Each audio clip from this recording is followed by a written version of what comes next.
Course Plus. Expressway to elegant career. In this video, we'll talk about the danger of refusing to forgive. There are always going to be penalties of not being able to forgive. Let me give you an example. The poison of unforgiveness. Claire was once cheated on by her husband. She went forward in her life, and because she held on to the anger, she took it into future relationships that could have worked out well for her.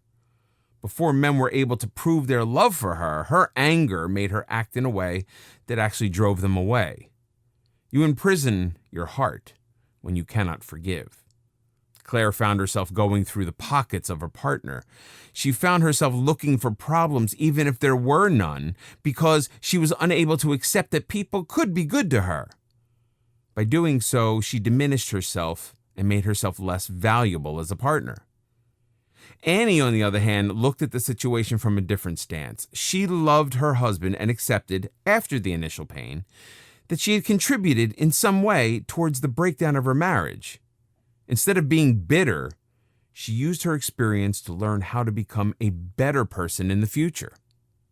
She was able to free herself from all the negative connotations that are attached to blame by using the negative experiences to help her to grow emotionally.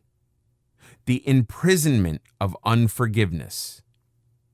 When you cannot forgive, you imprison yourself, rather than the person you cannot forgive. You suffer from anger, hate, negativity, lack of trust, and all the things that make you less of a person. Even if you've had someone wrong you unjustly, if you can let go of all these feelings, you become stronger without becoming hardened to life. You retain your innocence and learn that your method of dealing with negative emotions serves you in a much more positive way. If someone wronged you, don't let their wrong become yours. Let go and move on. Did you know that it's easier to succumb to addiction when you cannot forgive? You hide behind antidepressants, or maybe you turn to alcohol because it takes you out of that uncomfortable space you created for yourself. Those who are not compassionate see anger and resentment as a normal state of mind. The strange thing is, when you manage to let go of it, you change on the outside as well as the inside. You'll look happier and attract happier people into your life. The feeling that you have in your heart reflects on the outside and shows you how to be a compassionate and empathetic person, thus making you a better person. Hold on to the addictions that you use as a bolster against being hurt again, and you create even more tension in your life and have more things to forgive or be forgiven for. It's a vicious circle, and a glass of your favorite brew won't help you long-term to change something within yourself that is fundamentally flawed. When you learn to forgive, you heal yourself from that damage. The body of a human being is composed of energy. You must have felt that energy when you're in the company of people who are angry. The ideal scenario is to get as far away from that anger as you can. When you cannot forgive, you give off this negative energy, and people around you will avoid you because of it. Even though you may have been the victim to something that you didn't even ask for, your victim status goes into overdrive when you cannot move on and forgive. To apologize is a sign of strength, not weakness. One of the main reasons that people hold out for an apology is that they feel it vilifies the bad action on the part of the offender. The apology is the acknowledgement of wrongdoing. However, quite often in our lives, we see things that others don't see.